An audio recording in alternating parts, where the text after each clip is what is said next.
Hey guys, what's up? Doing a little chill riding today. We'll see how this goes.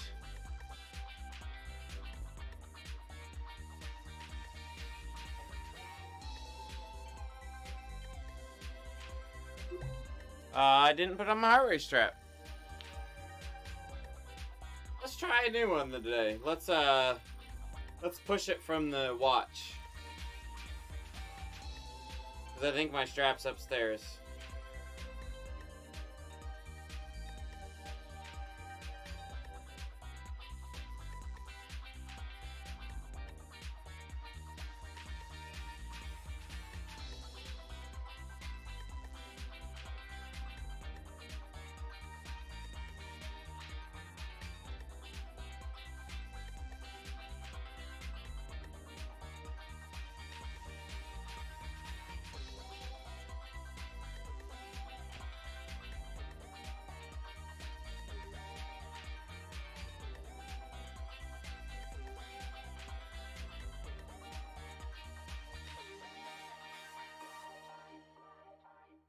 Alright, I set it to broadcast during activity. Now I need to start an activity. Doesn't really matter what I start.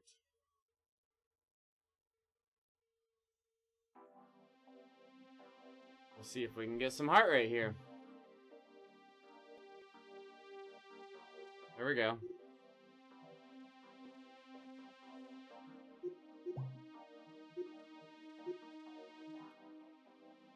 Alright, what are we wanting to ride today, guys?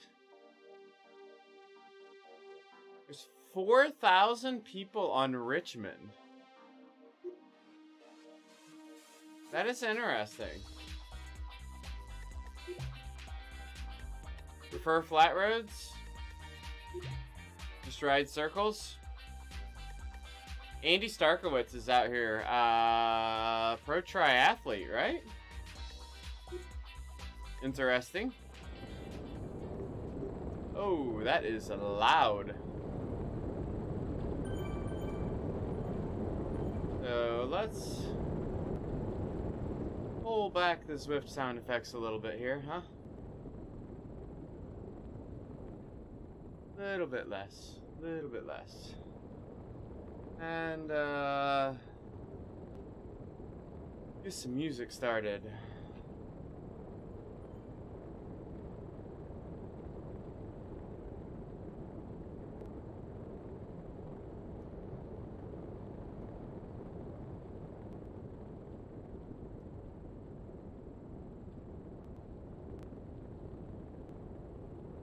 See how this goes.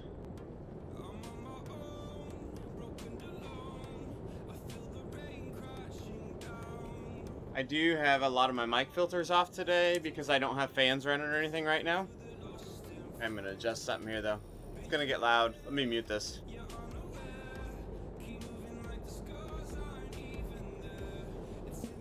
Okay, that might be better. I was just wanting to play with working on getting maybe a little improved mic. I moved my mic to the other side and maybe trying to get it a little bit closer to me.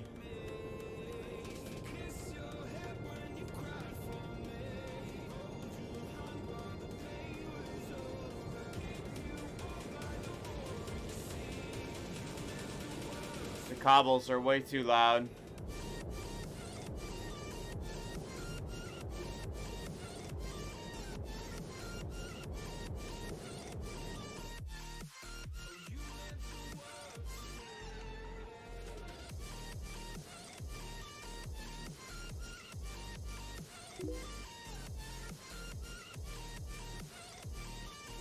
Hey, what's up, Johan? How's it going, buddy? We're just here to kind of chat today and ride. Nothing really on the game plan. Just burning some calories and riding.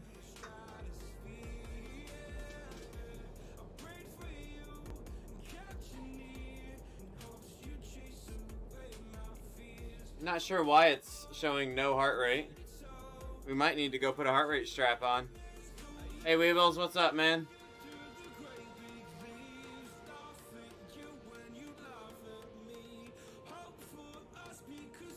Trying to get heart rate from my, Yeah, we're just gonna chill here for a while, I think. Nothing much.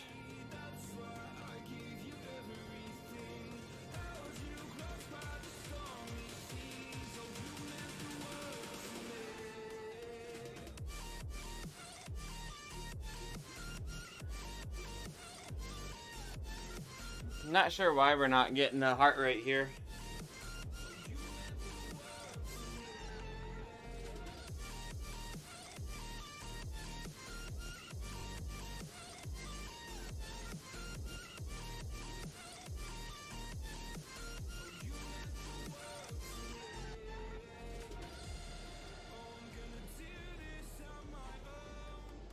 I tightened down the strap.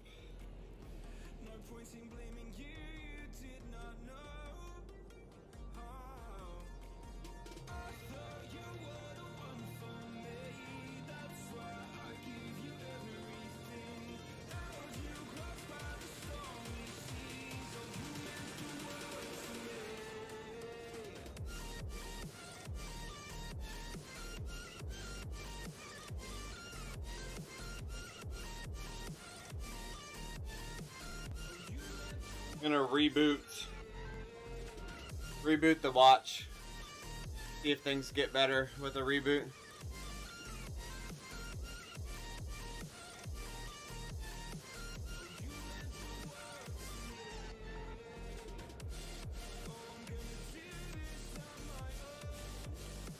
It didn't look like it had picked up heart rate all morning for some reason.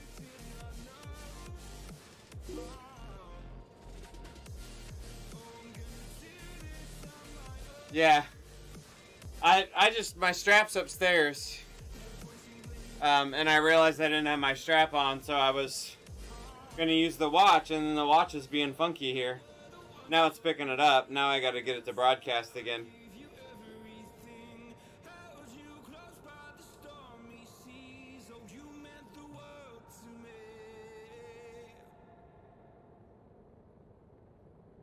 So now I think if I start an activity, it'll broadcast. There we go. Boom. Got it. We'll see how accurate it is. I just powered off my watch, power cycled my watch, and it got better, so. How's everybody doing today? Anything fun, exciting to talk about?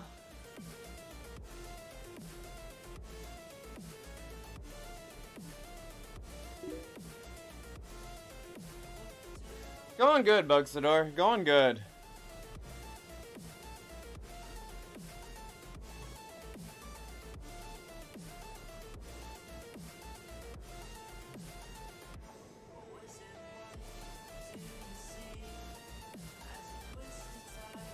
I'm gonna get the mobile app open.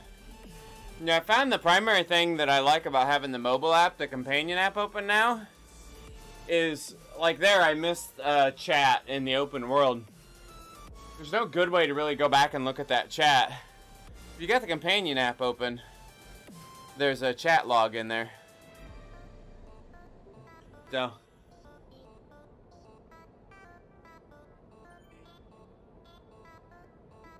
yeah, I've got a rough weekend coming up. Gotta be up and out of the house by like 6 a.m. tomorrow, which I'm not a morning person. So that's rough for me. And then tomorrow night, or Sunday morning, I've got a work implementation that's going to require me to stay awake. I need to stay up till midnight and then set an alarm again at 5 a.m. So I'm not going to get a really good night's sleep on Sunday night. So, a little bit of a pain in the butt with all of that.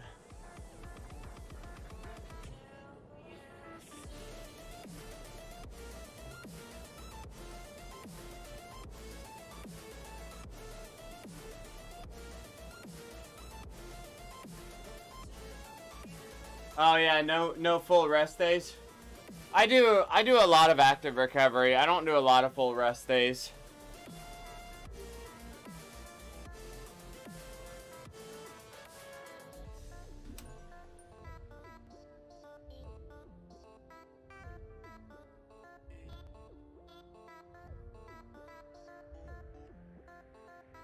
Feels good to get on and get the legs spinning some. Oh, looks like we got a nice pack here. What is this pack? It's weird seeing Richmond be busy. I'm not sure why Richmond's so busy unless a lot of the group rides are on Richmond. This is a group workout, so it's going to be brutally slow.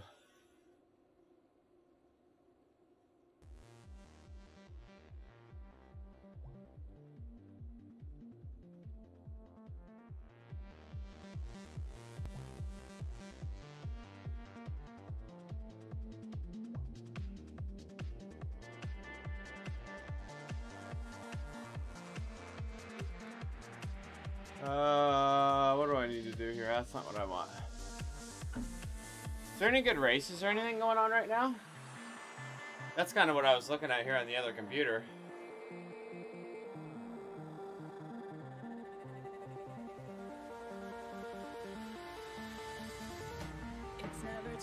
Seeing if we got some fun stuff coming up.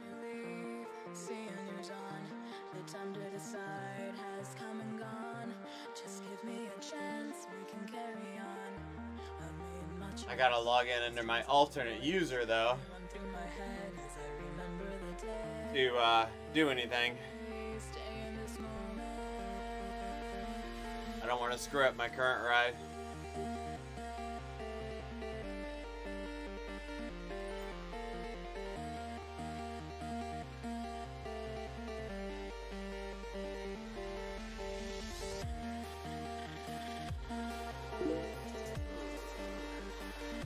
Just finished Richmond lap, was supposed to be recovery. Yeah. New 1 minute power on your recovery ride, yeah. That's always fun.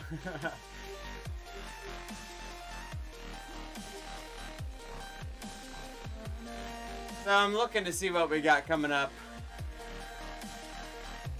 BRT Ages race is starting now.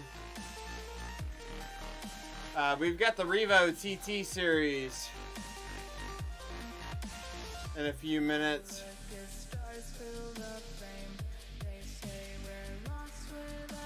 EFC race starting in 27 minutes. We may look at that one. We'll see how we go here.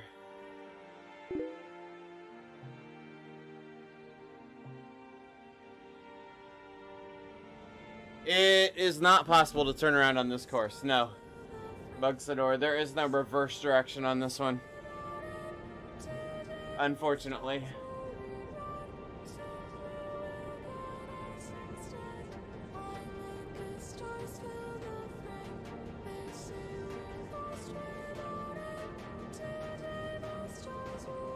So I think, like if we talk about racing, we can watch the race in the upper left here. Adjust things around. I joined the TFC race on my other computer.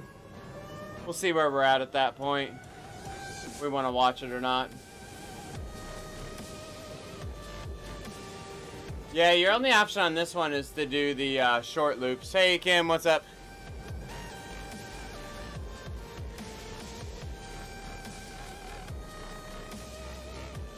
My real motivation for pedaling today is just because I know my wife's bringing me home lunch. And I need to kind of earn that. It's really all about food.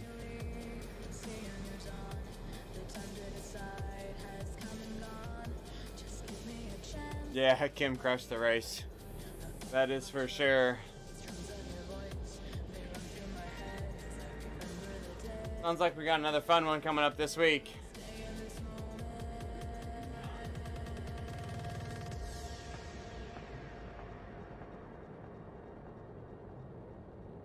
Sounds like my number will be drawn this week, so I should be racing here on Wednesday as opposed to DSing.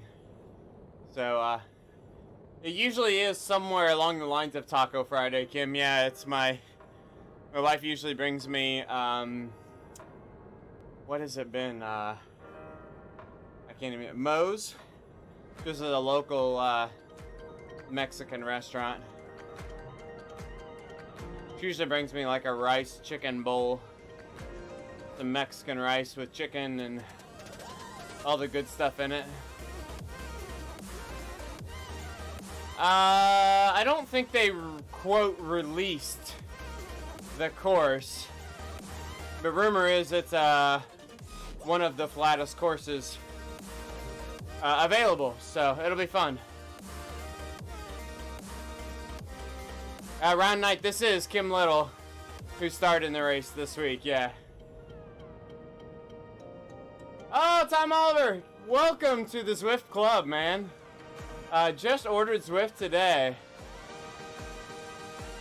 Vortex Smart Home Trainer, nice, man. Yeah, it'll be fun. So do you do much cycling, Tom? Outside of Zwift?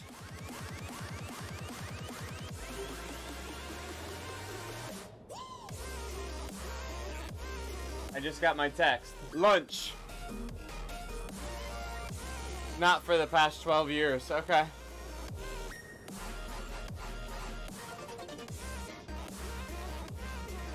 Ah, you'll love it, man. You'll love it.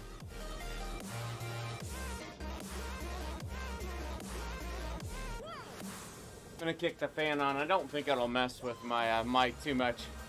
It's my small fan across the room. Looks like it's just holding the mic open a little bit.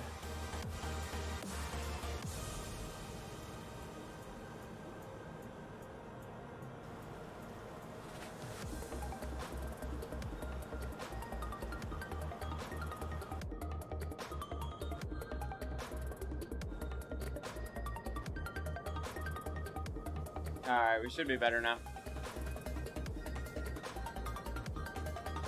Yeah, he'll get hooked for sure, Kim. Yeah, or I'll refund you.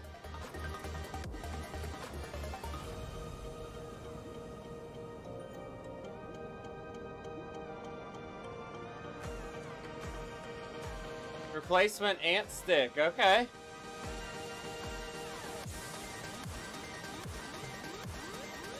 It is a whole new community, Tom Oliver. So round night, did you have a stick go bad on you?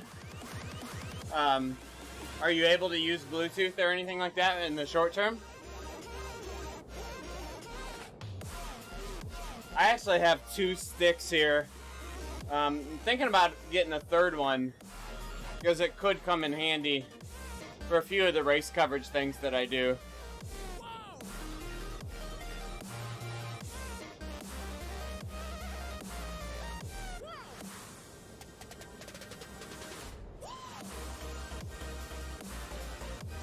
Bunch of people buying smart trainers, getting hooked hard. Yeah, it's easy to do. The initial cost kind of scares people away, but if you use it as true fitness motivation year-round or even just through the winter, like the monthly cost when you figure it out, it's not too bad.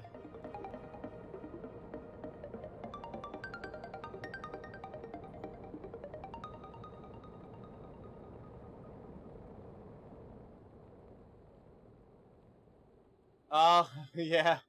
Just bought a bike and you can't cycle. Yeah. That's the one thing wonderful about Zwift. You can cycle almost any day.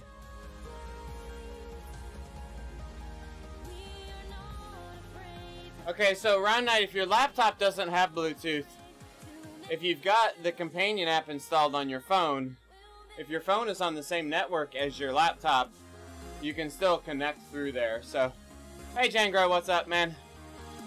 Chilling and chatting today. So just kind of riding and seeing what you guys want to chat about, what's going on. Having a good day.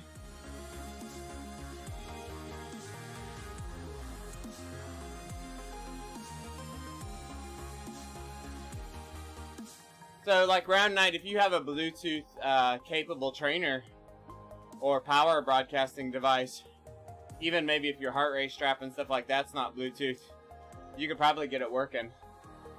Hey, Pimp, what's up?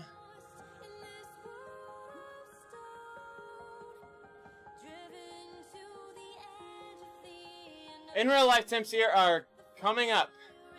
Our high today is 25 degrees, which Fahrenheit is about 7 degrees below freezing still, but about 50 degrees warmer than our overnight low 24 hours ago. So, a 50-degree swing by tomorrow or Sunday.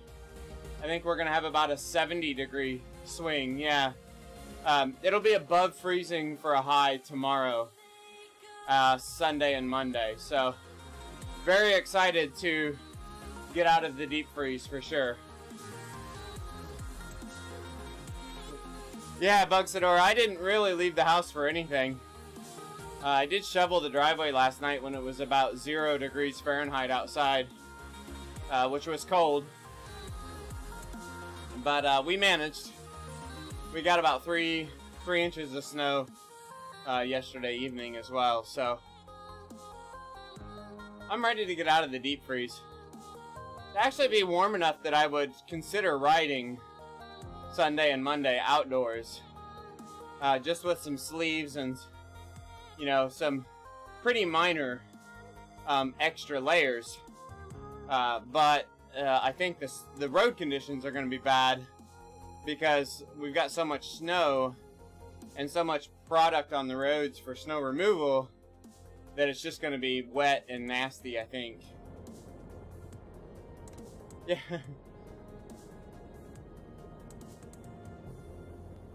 Yeah, Kim, Illinois, we've gotten hammered, man. We've gotten hammered big time. So I think we were on the top 5 coldest days ever, 2 days in a row, I think, ever recorded on history here locally.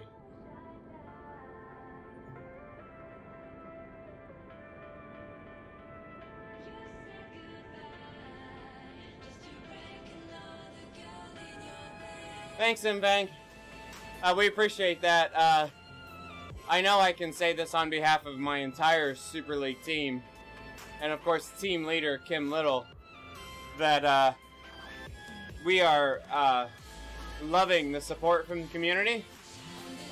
We are humbled and honored to be able to represent the community in the league, and we're doing it for fun. We're having a great time. Obviously, we're going to give it our best, but we're really doing it, at least for me anyway. It is kind of about, I feel like I'm there to represent the community. So it's great to see you guys. Big support for us. We appreciate it. Yeah, Tom Oliver, I am in the middle of the super cold area that came through. We're warming up today, but yeah, I'm in the heart of the area that has been on the news worldwide about the record lows.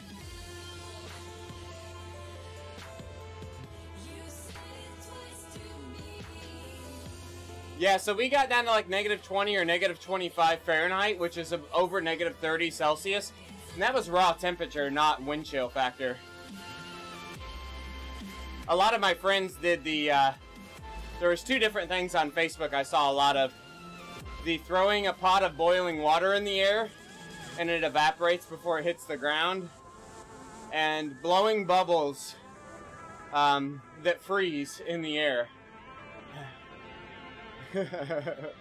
For fun and for a Cofidis contract. Oh boy, did those Cofidis boys, they did not know the mess they were stepping into, did they? Somebody's getting a butt chewing there, I gotta believe. Yeah, don't pee outside. Yeah, just spinning today, Boomshine. How's it going, buddy?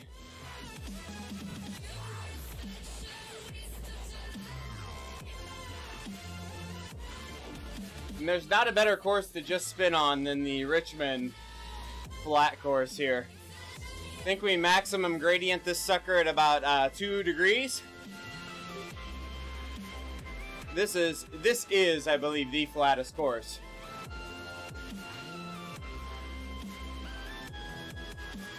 Boring, yeah. No race excitement today, but we can chat all you guys want.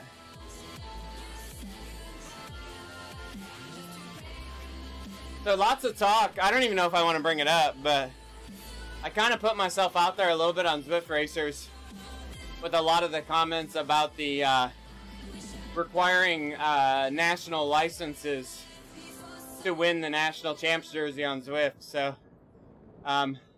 curious if anybody's got any feedback on that. I didn't necessarily agree or disagree with the rule as much as you have to I more kind of stated what I believe doing that brings to the table. Whether that's the right way to bring that to the table or not, I think is to be determined. But don't eat yellow snow is a good one, yeah. You can eat all the snow colors, yeah.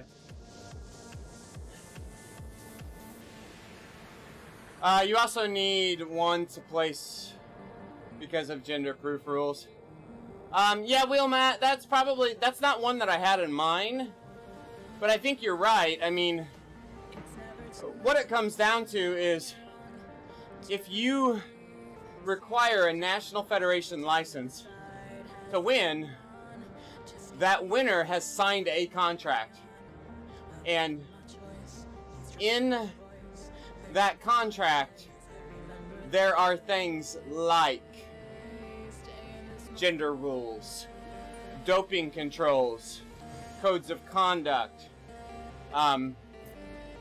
So if you have bought in that license and agreed to those terms, there are a lot of the sporting governing things that and I don't think this is bad, but it might sound bad, but a lot of those sporting and governing things can be diverted to the responsibility of the national charter, which isn't a bad thing.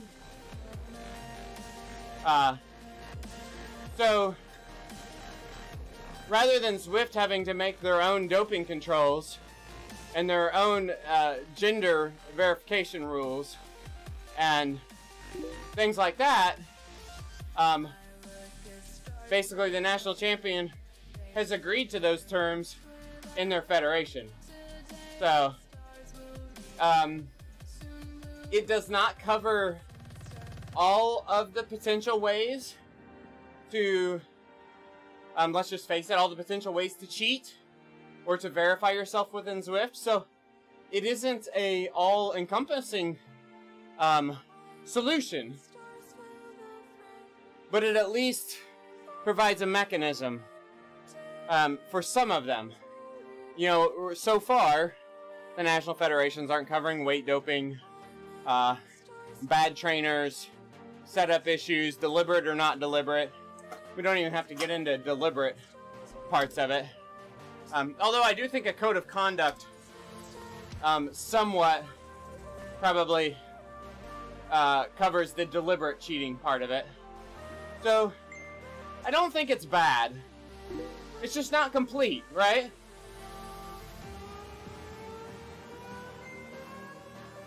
So the part that I don't know is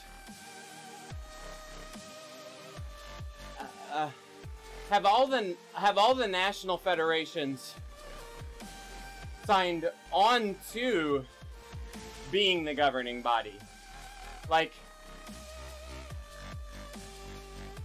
is this akin to me doing a local race and saying, I'm not going to make it a USAT race. We're going to talk triathlon now.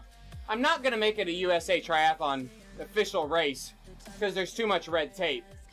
But I'm going to personally verify as the race director that the winners have signed off on USAT licensing rules, so I can say that I've got the doping controls and all that in place. So, I think it's a careful... I struggle with, if you're going to require the license for the winner, does it need to be a fully accredited race through that federation? So I think in Britain, it is, right? Like, they're on board, they're doing a live event. To me, that's the perfect scenario of the complete package, right? Like, they're on board, they're going to take the 10, whatever it is, top 10 from the virtual event and bring them to a live event, like, you know. But what I don't know is that true in the US? Like, is USA Cycling agreeing to govern the race, or is Zwift simply going to the USA Cycling website and looking up the winner to make sure they've got a license? Like, is it a cooperative effort, or is it Zwift just being a random race director and using those tools? So, I gotta run halfway. Oh, sounds good around night. Have a good dinner, man.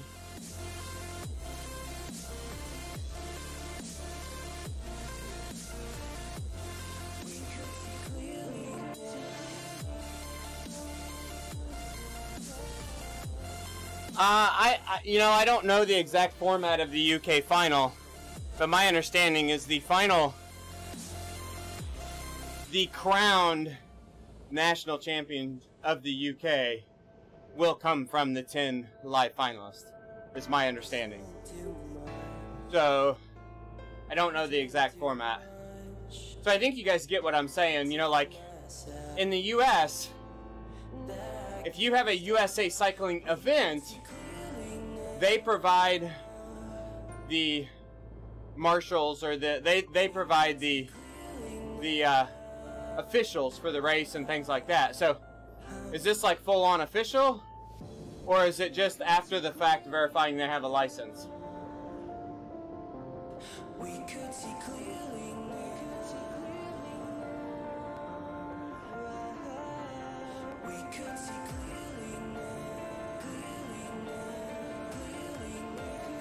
Okay, so thanks for posting that, Frank. I'm actually going to read it so everybody can hear it if you're not reading. Now, this race will be a qualifier to the in real life British Cycling e-Racing Championship race. Top 10 male and female British Cycling membership holders who abide by the rules will be invited to race for the official British Cycling e-Racing Championship. More information about live in real life final, including date, time, and venue, will be available soon. The winner of this race on February 24th will not be crowned Zwift National Championship. So, the Britain race is clearly different, and they have the full support of the National Federation based on reading that, right? So, I think there's different levels of engagement. Like I said, I don't disagree with the intent behind the rule. I don't believe it solves all the issues.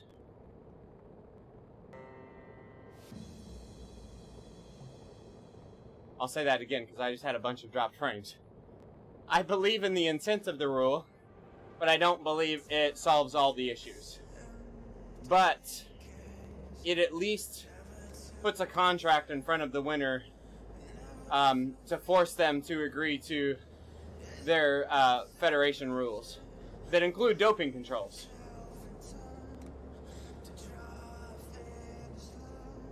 And in my opinion, I think doping controls maybe need to be improved across the board.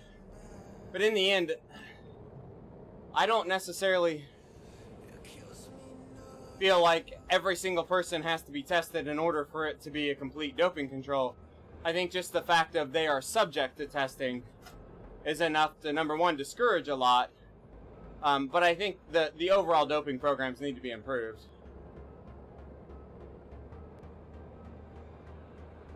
Yeah, so I agree, Frank. So it looks like Swift pulled the Zada comments out. And I think that was just a carryover from last year. There is no Zada or Siva Z. It was a little funky last year with it anyway, I'll admit. I was involved in Zada at the time. And I was not happy about actually how it went down. So I was pretty upset with HQ last year on how that went down. So basically what it came down to is if you had Zada approval last year and you won the national championship, you were pretty well deemed good. They might have asked a couple questions of Zada to be like, you know, how confident are you? You know, did you see this? Did you see that? But they pretty much respected our ruling on that. But the ones that were not Zada approved, they didn't come to us and ask us to approve them or to review them. They did that themselves. And I don't think they're as experienced as we were at the time in identifying potential issues. And I think let some things slip through the cracks that Zada would not have approved, or at least would have pushed a greater verification on. So, and I don't think there's any, I don't think anybody's hiding behind the fact that there was some questions around some of that last year. And that's okay. I think all the winners were strong people. I'm just not necessarily sure they were as strong as their in-game performances illustrated.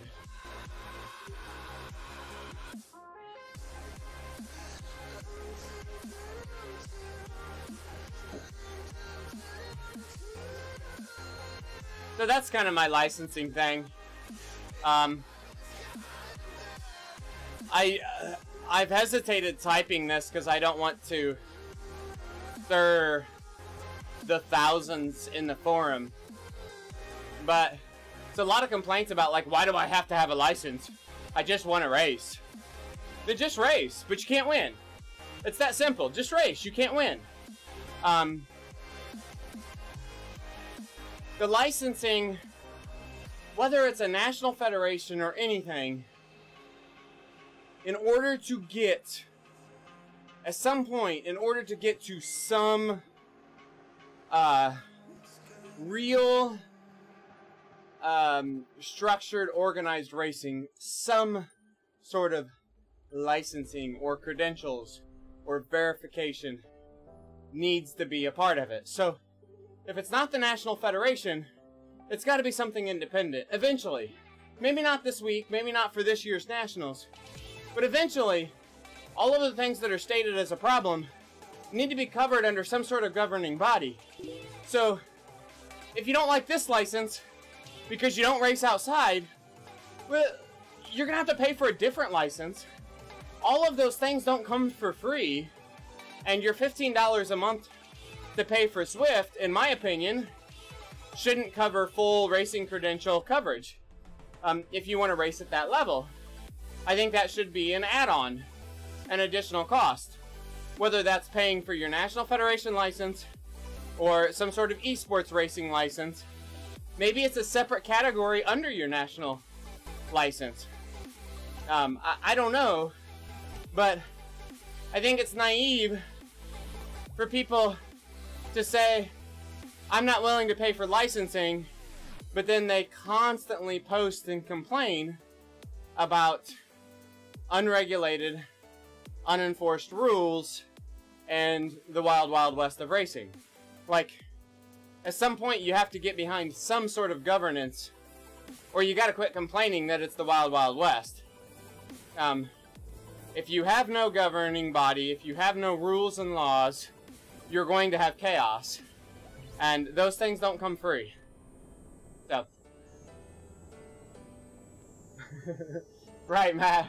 I can't win the road champs, so it's realistic. Right, like, to me, they're actually being nice, right? Like, in real life, I can't register for a state jersey.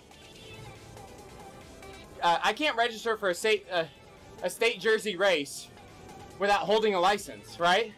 Like, that's a registration requirement. So, I pay a race fee and I pay a licensing fee.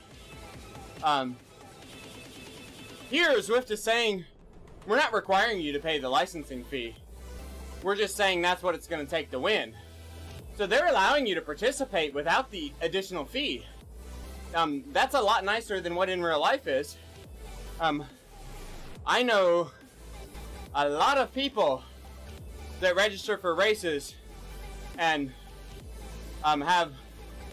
will say, I will absolutely never stand on the podium of these races. But they still have to carry a license to race them. When Mr.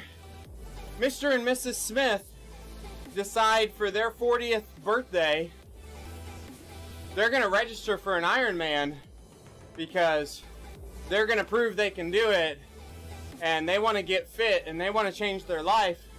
Ironman doesn't say, oh, you're not going to compete for the overall or for the age group awards, so you don't need the license. Like, no, that's part of it. You pay $800 to register for the race, and you also have to pay $80 or $100 for a triathlon license.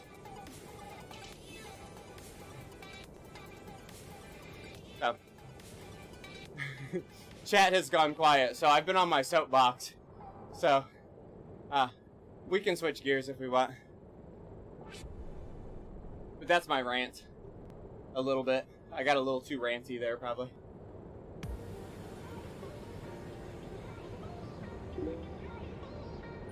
Thanks, Frank.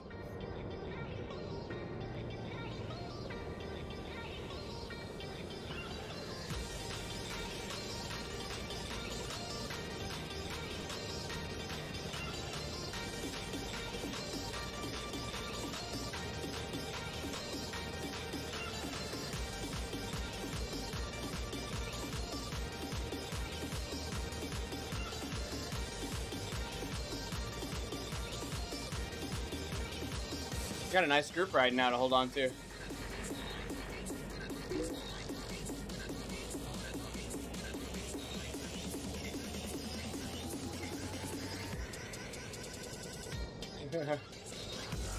Yeah, I think that's probably it, Matt. Now, Frank, I don't know, like, honestly, I don't even know how that works. So, right, like, I think we can all agree that I would be at least a reasonable contender for a national championship jersey on Zwift, right? I hold a USA Cycling license, but I don't think that's UCI, right? I don't even know. Like, if they require UCI, is that an additional fee?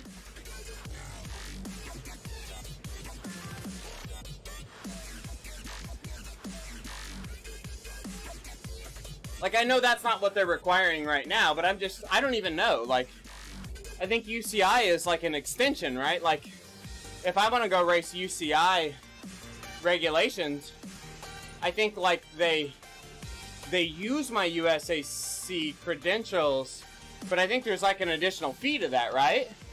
Yeah. There's an additional cost. It's not automatic, so...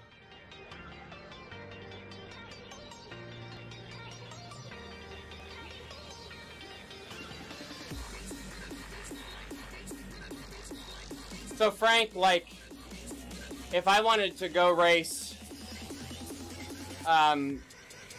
what was it, the cyclocross, UCI cyclocross races, if I wanted to go race those as a Cat 3, do I need a UCI license for those? Oh, you have to verify citizenship, okay. Which would be even more money for me, like, this is ridiculous, but I currently don't own a passport. I don't have a passport.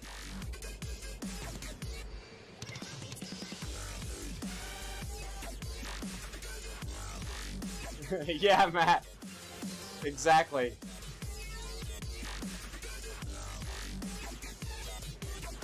You need to be a Cat 2 and have an international license. Okay. So they probably, I think on those same courses over those weekends, they still had, like, USA cycling races, but they didn't require the UCI license. But to get into that, there's specific races that require that higher end, right?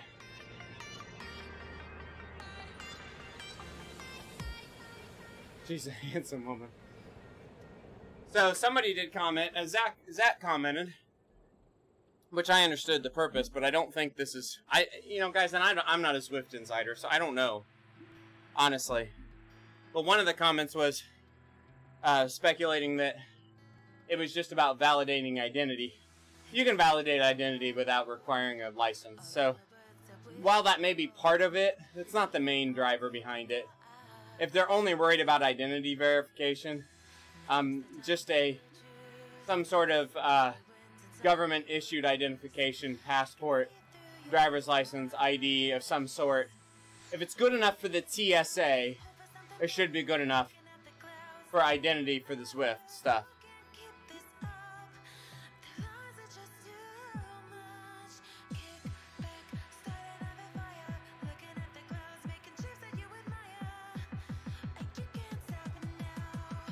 So I think there's more reasoning behind the licensing requirements than just identity.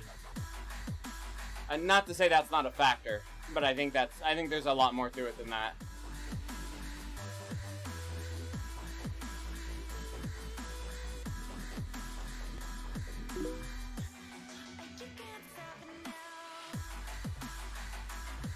Yeah, right, getting little bits, yeah.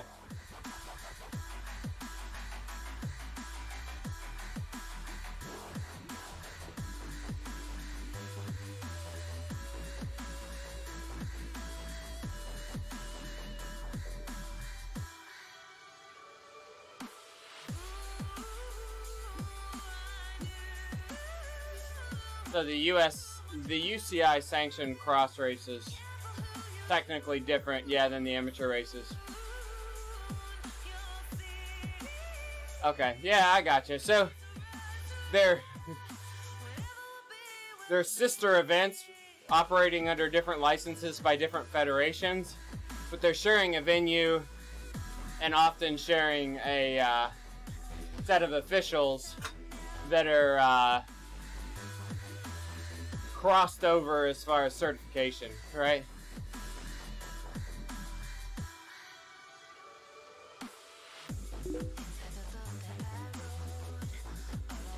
Yeah. So Frank Deal is your local race director, and I believe might be a USAC licensed official now. Is that true, Frank? I know you've RD'd a lot of races.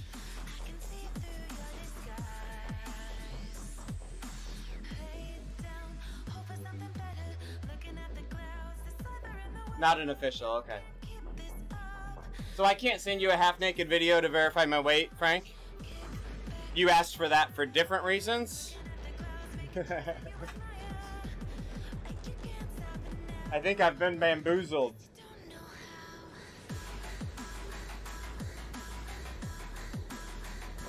Hi from Ohio. I don't know if that comment was intentional or not, getting little bits, but it's hysterical.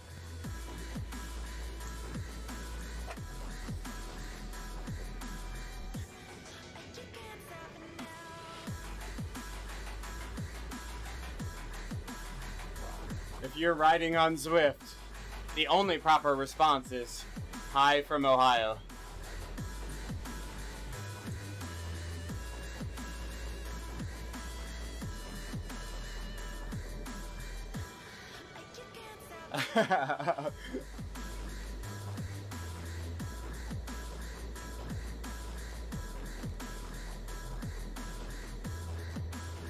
Oh, fun times. Guys, I honestly, I won't be shocked at all if a couple of these national federations drop in and test them. Guys, this is getting to be a big deal. I've heard of people going to bigger races, like, you know, guys of my level, maybe a little bit better. When they go to big races and do well, it's not uncommon for those particular racers that are at the really high end of their amateur categories to get pulled in. I know local guys that have raced Cat 1, 2, that at bigger races they're pulled in after the race to do it. I'm not going to be shocked if that's not asked of some of these guys by different federations.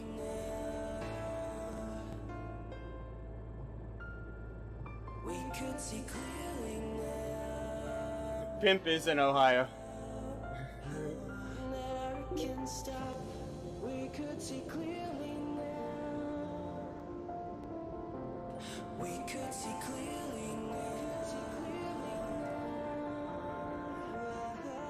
I think the music is louder to me than it is to you guys.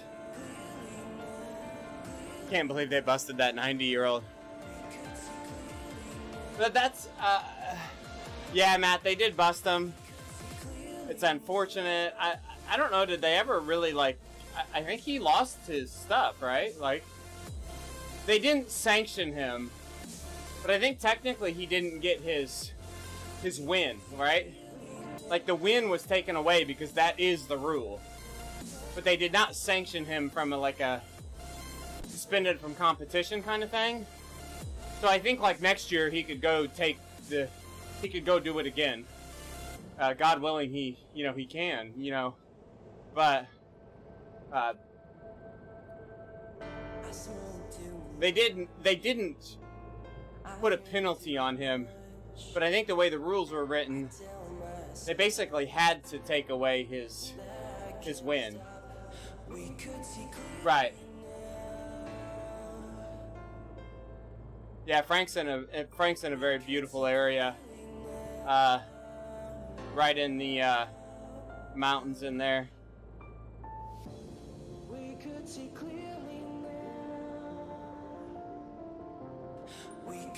So for those of you that don't know that story,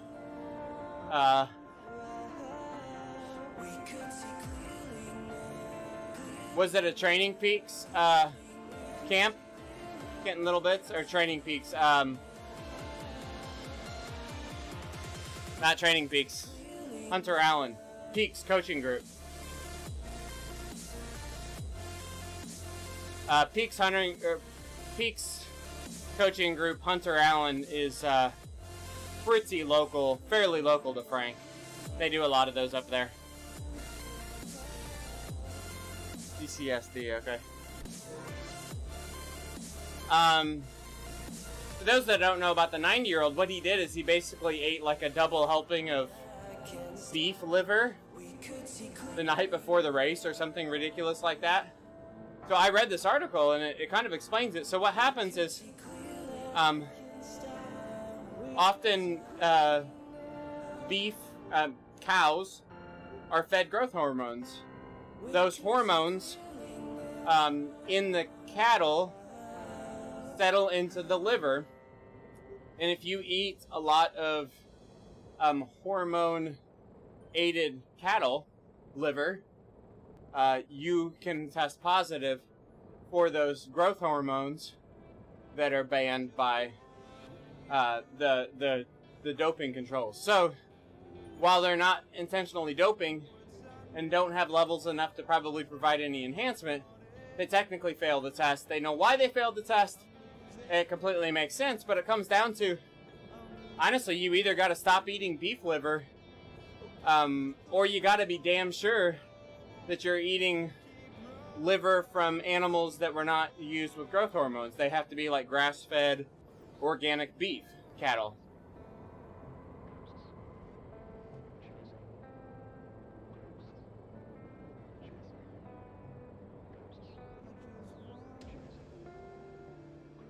San Diego would be a fun place to go for some camps. So when I went out to LA for CVR, I went early during a freak wet season. So we didn't actually get to ride with the camp, but I showed up a few days early to ride with the CVR training camp, which included Hunter Allen and that. We had a ton of fun, met some awesome people out there, but didn't actually get to experience the camp portion of it.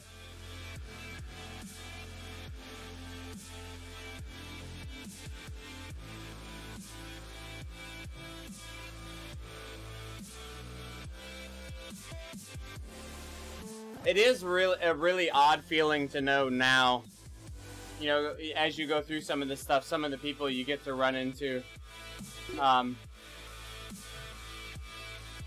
know, like if I ran into Hunter Allen at the Walmart, we would stop and have a conversation. Like, he would recognize me. We've had direct conversations. We've exchanged messenger communication. Like, it's really weird to think that things like Zwift have made those types of things a reality for some of us.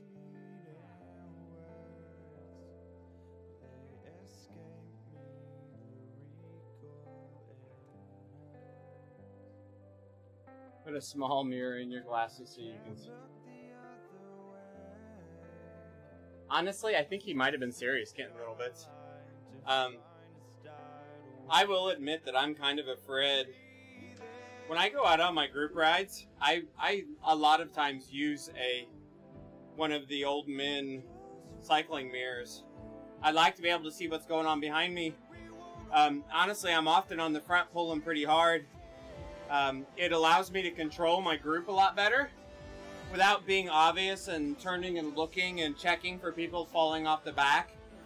That mirror gives me enough visibility behind me to see if people are struggling in that. I can slow down.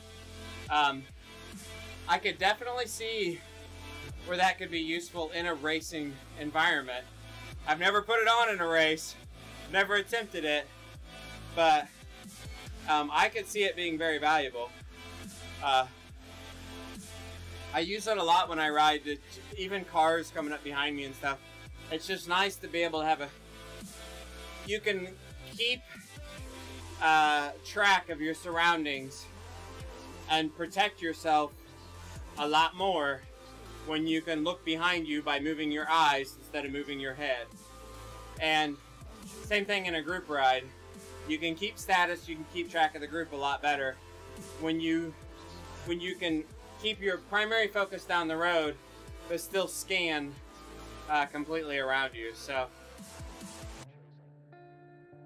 as funny as that sounds to, I think, a traditional road cyclist, I actually do like having a mirror on when I ride.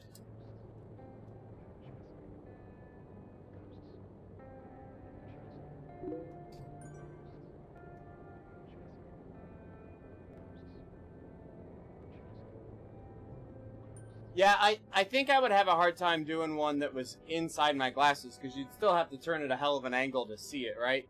The one I do sticks out off the stick of your glasses, and it's to the outside. So I can basically look right over my shoulder just by looking up in the corner.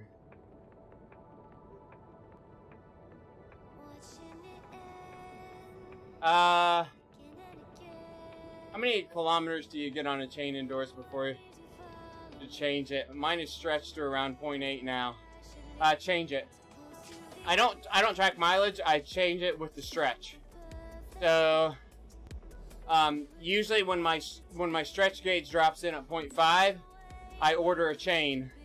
I will not ride the bike anymore if it drops in at 0.75. And by doing that, I'm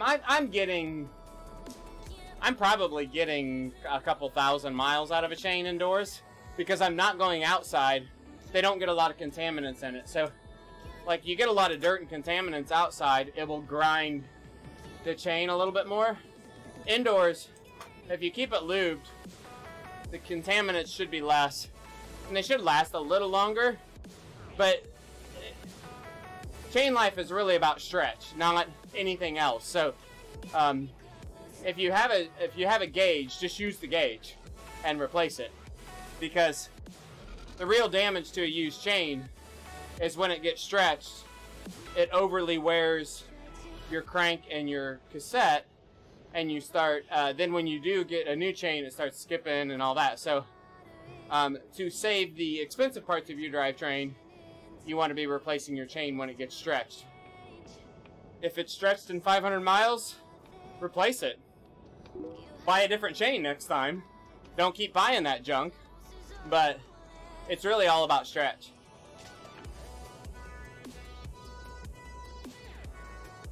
Yeah, Matt, so, and that's what happens, Matt. It's like I had a buddy a local buddy that he like called me before a group ride, and he's like, hey, I was gonna come to the group ride tonight, but like I was at the bike shop yesterday, and they noticed like my master link and my chain was bad. There was some funky stuff, so I put a new chain on it, and like everything's skipping on the cassette. It's like it's not working, this and that. And I'm like, well, you know, like when did you last change? You know, how old was the chain? I don't know. I bought the bike like 4 years ago. I haven't changed the chain. Like, oh no. So I brought him a cassette to the group ride. I had a cassette in the drawer that was a used one of mine that, you know, didn't have a lot of value to it, but was good enough. And we had to swap his cassette before the ride. But essentially that's what you do, is you can ride them for probably, I don't know, 7,000 to 8,000 miles. Maybe 10,000 miles. But when it comes time to have to replace anything, you have to replace it all. You have to replace the chain rings, the cassette, and the chain.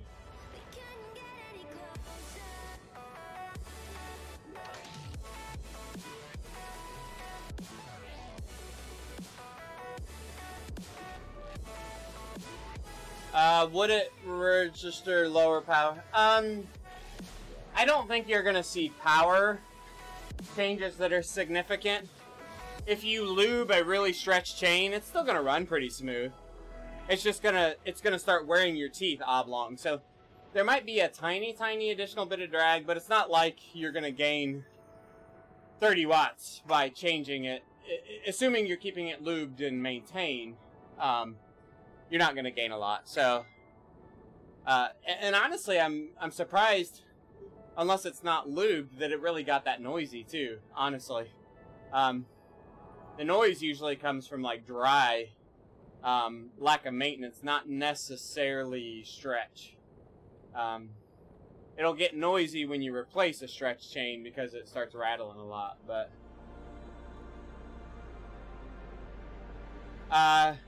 I don't clean off factory lube, other than like when I first put a new chain on, that factory lube's kind of tacky.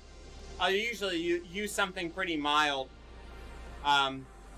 maybe even my normal chain lube, or like WD-40. I'll spray that on a rag and just try to get some of the excess goop off the outside of the chain. But I normally don't worry about removing the factory lube. Usually the factory lube's good for a couple 100 miles, and then I start lubing with my own stuff. No big deal.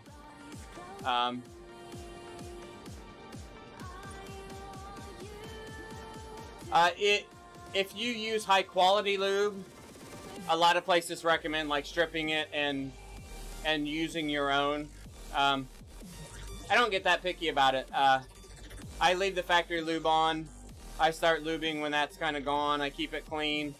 Usually about every 1,000 miles I run the chain through a cleaner of some sort and re-lube it. So, you know, essentially that first 1,000 miles is about probably 30% on factory lube, and then after the next 70% is lubing it myself after that.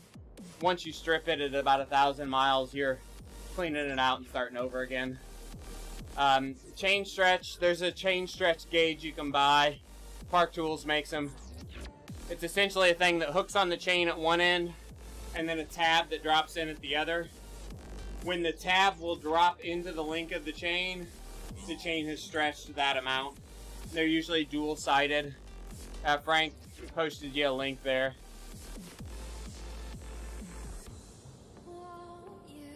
You bought a new cassette for the Hammer recently. The noise is likely what you described before. Stretch chain and new cassette. Yeah, stretch chain and new cassette, or when you're talking about taking a bike on and off of a smart trainer, fractions of a millimeter or millimeters will make a chain noisy or not. So the spacing of exactly where the cassette sits inside your rear dropouts can change anytime you change the back wheel. No wheel is identical. So anytime you change the back wheel, and we'll call a direct drive chainer is a back wheel, essentially. That's what you're changing. You're changing the back wheel of a bike. That cassette could slightly move one way or the other, and it may require a fine adjustment to your gears, to your shifting, to get rid of that noise.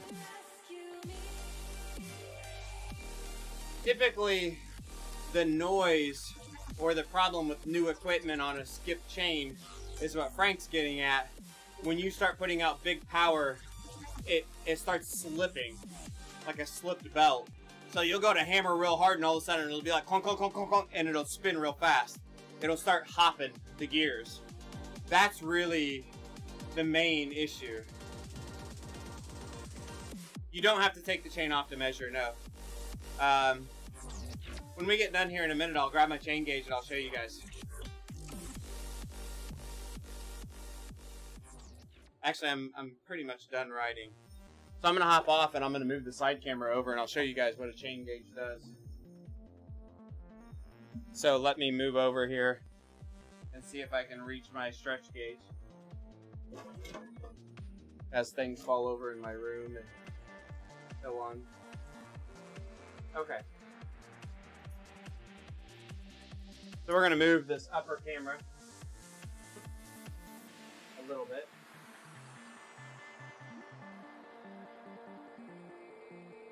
And let's go to here. It's never too late to admit when you're wrong. Turn a new leaf, see a new we're the time to decide has come and gone. Just give me a chance. I'm gonna set you guys up here so you can see this a little better.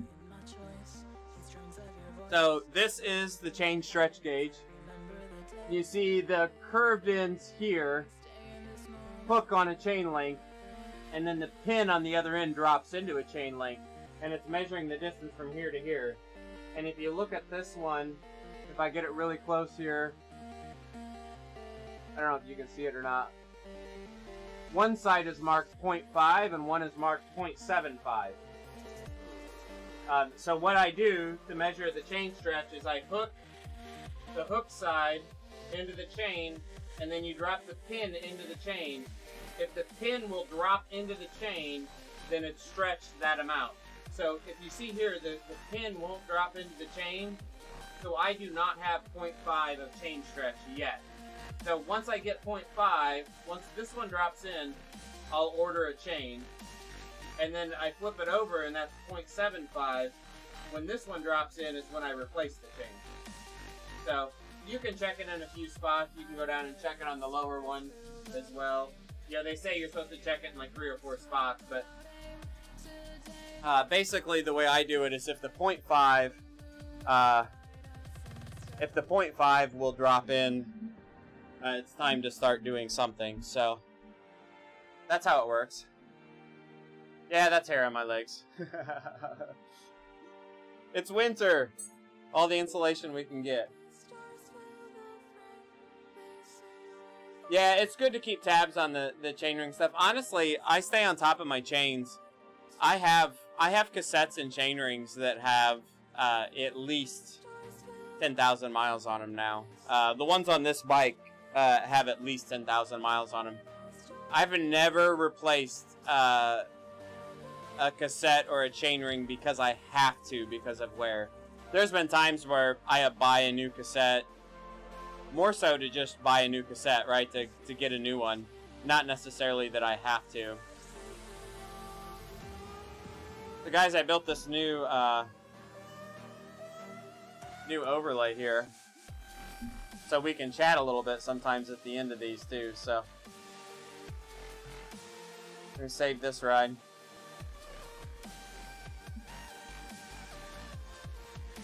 I have, on my time trial bike, I did replace my jockey wheel pulleys. Not necessarily, actually, well, so I bought them for the time trial bike because I got ceramic bearing ones, but my ones on my time trial bike didn't need replaced, but the ones on my road bike did. This bike that I'm on now had 40,000 miles on it, or 30 at the time. The jockey wheel teeth were looking pretty rough, so I replaced with ceramic bearings on my time trial bike, and I moved my time trial bike ones to my road bike. My road bike was running a 105 rear derailleur, which has bushings in it. My TT bike was running Ultegra, which has sealed bearings in one of them. So I moved the sealed bearing, the better jockey wheels that had less wear on them, over to this bike. So That's what I did there. So, guys, thanks for joining me here. I'm got some dinner upstairs. Got to go grab that. Finish a day of work here. Thanks everybody for hanging out. I had a nice, good 1 hour recovery ride. Lots of chat. Thanks everybody for engaging in chat and keeping me occupied while we spun the wheels a little bit. I'll be back here in about 26 hours is my target time to be back here streaming. Tomorrow we're going to shoot for stage 7 of Tour of Zwift. We want to redo the Innsbruck course so we can set a better time and move up the leaderboard a little bit. I think we're around 30th place right now. If we can knock 7 minutes off that time, we'll get up into the top 15. So that's kind of where we're at for now, but I appreciate everybody hanging out. Let's see what we've got for other streamers quick before we shut her down for the day. Can we give somebody a raid? Can we push somebody over the finish line? Something along those lines. What do we got out here? From what I can tell, I am the only Zwift streamer. Everybody taking Friday evening off in the UK. This is a popular UK streaming time. So everybody's taking the evening off. So I guess we're just going to call it quits, guys. And say thanks and have fun. How many calories did you get out of it? Today's ride? Let me look real quick.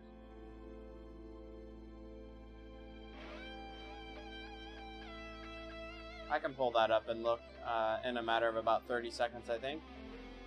I imagine we got 500-600 calories out of it. I don't think we hardly touched the blue with Zone 2. My average power was 117, and we got 430 calories out of it, so that's not bad.